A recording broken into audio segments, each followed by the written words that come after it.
नमस्कार, स्वागत है आप सभी का। मैं हूं हिमांशु और आप देख रहे हैं हलचल इंडिया। बेबाक खबर तेज असर। आइए नजर डालते हैं आज की खबरों पर। मुजफ्फरनगर के भोपा रोड स्थित बैंकेट हॉल में आजाद समाज पार्टी और भीम आर्मी का संयुक्त कार्यकर्ता सम्मेलन आयोजित किया गया। कार्यक्रम में भीम आर्मी के राष्ट्रीय अध्यक्ष विनय रतन ने कार्यकर्ताओं को आगामी जिला पंचायत और विधानसभा चुनावों में आजाद समाज पार्टी को मजबूत करने का आह्वान किया। इस दौरान कई स्थानीय नेताओं ने पार्टी की सदस्यता ली। वरिष्ठ नेता मुसव्वीर गौर ने कहा कि इस बार मुजफ्फरनगर में जिला पंचायत अध्यक्ष आजाद समाज पार्टी का होगा और सबसे अधिक ग्राम प्रधान पार्टी के समर्थन में जीतेंगे। गठबंधन को लेकर पूछे गए सवाल पर विनय रतन ने कहा कि बीजेपी को हराने के लिए हमें झुकना भी पड़े तो हम तैयार हैं। बाकी पार्टियों को भी दिल बड़ा करना चाहिए। मायावती द्वारा योगी सरकार की तारीफ के सवाल पर उन्होंने अपनी राय दी। वहीं उन्होंने कहा कि देश में आज भी जाति और धर्म के आधार पर भेदभाव हो रहा है। आज 9 अक्टूबर अर्नव पैलेस में एक प्रोग्राम था जिसमें माननीय काशीराम जी के दिवस पर बहुत लोग इकट्ठा हुए और प्रोग्राम को सफल बनाया। मैं वार्ड नंबर 6 से जिला पंचायत सदस्य का चुनाव लड़ रहा हूं और उसमें मेरी फुल तैयारी है। आज सभी गांव के लोग मेरे साथ में, जो मेरे जिला पंचायत में आते हैं, सभी गांव के लोग अपनी गाड़ियों से काफिले के साथ मेरे साथ में आए और उन्होंने सभी ने अपना योगदान दिया। तो क्या लगता है जिस तरह से लगातार पार्टी की भागीदारी बढ़ रही है और सदस्य बढ़ रहे हैं, तो आने वाले समय में क्या फायदा मिलेगा?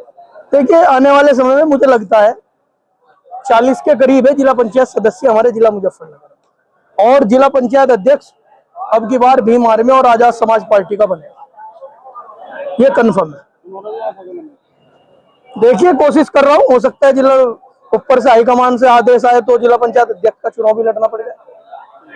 देखिए, काशीराम साहब इस देश के शोषित वंचित गरीब मजदूर किसानों के रहबर है। आज उनका परिनिर्वाण दिवस है। सही मायने में आजाद समाज पार्टी और भीम आर्मी ने इसको एक संकल्प दिवस के रूप में मनाया है। जब व्यवस्था में देश की देख रहे थे, सारे किसानों की हत्या, बेटियों की अस्मत को लूटा जाना, आई लव मोहम्मद कहने पर विवाद कर देना, धर्म की धार्मिक आजादी को छीन लेना, ठीक। तो आज हम सब लोगों ने संकल्प लिया उनके परिनिर्वाण दिवस पर। जिस प्रकार से उन्होंने गरीब शोषित वंचित को खड़ा करके इस देश का हुक्मरान बनाने का काम किया, उसी प्रकार से हम सब लोग भी मिलकर के हर घर तक जाएंगे, हर झोपड़ी तक जाएंगे और गरीब शोषित वंचित वर्ग को इकट्ठा करके इस देश का हुक्मरान बनाने का काम करेंगे।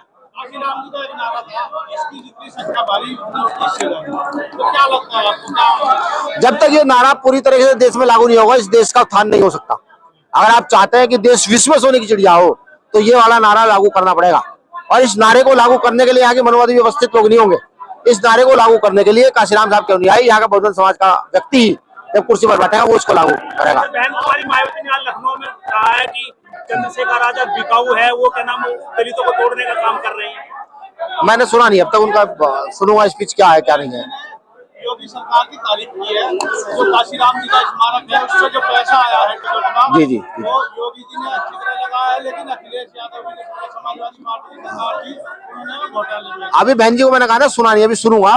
भाई, लखनऊ का जो पैसा इकट्ठा होता है वो वहाँ के उद्धार के लिए लगना चाहिए। वहाँ के क्या, कहीं भी कोई भी ऐसा स्मारक है वहाँ अगर आप टिकट का पैसा ले रहे तो वही के उत्थान के लिए लगना चाहिए। रही बहन जी ने जो चंद्रशेखर भाई की वजह बात की, मुझे लगता है बहन जी को किसी ने पदभ्रमित किया है। बहन जी हमारी आदर्श है, बड़ी नेता रही है बहुजन समाज की। देखिए, सबकी अपनी आइडियोलॉजी होती है, ठीक है।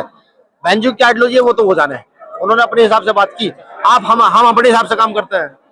एक कैबिनेट मंत्री ने आपको लेकर बयान दिया था अभी कुछ दिन पहले, उन्होंने कहा कि आप यहाँ से चुनाव लड़ने आ रहे हैं, लोगों को खरीद फरोख्त शुरू कर दी, आप गाड़ी खरीदने के लिए 10 लाख रुपए टिकट के नाम पर मांगे जा रहे हैं जिला पंचायत चुनाव में, क्या कहें? कौन से कैबिनेट मंत्री है? अनिल कुमार। अच्छा, ये हमारी जो पुरकाजी विधानसभा, अरे 10 लाख रुपए, भाई उनको कैसे सूचना मिली होगी? देखिए, होता क्या है कि जब जब आप बहुजन आइडियोलॉजी को मजबूत करते हुए डॉक्टर अम्बेडकर की विचारधारा को आगे बढ़ाते हैं, अब क्योंकि वो मुझे लगता है कि वो दल की, जिस दल में वो है, मतलब जिससे वो अभी कैबिनेट है, उस दल की विचारधारा डॉक्टर अम्बेडकर के विरोध की विचारधारा है, ठीक है। तो फिर बदनाम करने के लिए कुछ ना कुछ तो चाहिए। पंचायत चुनाव की तैयारी, मेरा आपसे एक निवेदन भी है और मैं अपील भी करता हूँ आपसे कि गांव-गांव जाकर एक बार पूछे भीम आर्मी क्या कर रही है। बस हमारी चुनाव और तैयारी बहुत मजबूत है। जो आप देखेगा जिला पंचायत अध्यक्ष जो है वो आपकी पार्टी का ना बन जाए, जिस तरह ज्वाइनिंग हो रही है तो जिला पंचायत के लिए तमाम दूसरे दल छोड़ छोड़ के लोग आ रहे हैं। आजाद समाज पार्टी के लोग आ रहे हैं। केवल ये वोट लेने के लिए है, ये बात तक भी रहेगा, क्योंकि पिछले भी 7 जीते थे और सब भाग गए थे। देखिए नहीं, सबका भाग्य थे, कुछ कुछ चले गए थे भाई, सरकार का प्रेशर रहा होगा, बहुत सारी चीजें रही होगी। देखिए यहाँ पे जो लोग आ रहे हैं सब जानते हैं कि आजाद समाज पार्टी हमारे यहाँ लोकतांत्रिक प्रक्रिया, यहाँ वोट का समीकरण प्लस व्यक्ति की छवि, उसकी वैल्यू, उसका काम, ये सब चीजें निर्धारित होती है। और हमारे यहाँ टिकट जो है ना वो ये नहीं कि मैं आ जाऊं कि मैंने टिकट कर दिया, ऐसा नहीं है। हमारे यहाँ जो है ना कमेटी बनती है और वो कमेटी निर्धारण करती है टिकटों का विस्तार कैसे किया, टिकटों का वितरण कैसे किया जाए। मतलब पंचायत चुनाव है, लेकिन टारगेट विधानसभा चुनाव का चला गया। नहीं, हमारा तो टारगेट, हम चाहते हैं इस बार सीएम जो है वो या तो सहयोग से हो। हालांकि काशीराम साहब की आइडियोलॉजी ये कहती है कि भाई हमें सहयोग की चीजें नहीं चाहिए, हमें तो अपना पूर्व वर्चस्व चाहिए। लेकिन इस बार हमारा सही, हम चाहते हैं कि सहयोग से आजाद समाज पार्टी के यहाँ से सीएम बने। और अगर आजाद समाज पार्टी के आप देखिएगा बिना सहयोग के पिछली बार सीएम नहीं बन पाया, आजाद समाज पार्टी का सहयोग होता तो सीएम कोई और होता, समझ रहे? तो इस बार भी ऐसा ही होगा। 27 में गठबंधन की क्या? मैंने तो कहा, मैं तो चाहता हूँ कि भाई ये जो पुराने दल हैं ये अपना दिल बड़ा करें, भारतीय जनता पार्टी को भगाने के लिए सहयोग करें। हम तैयार हैं हर तरीके से।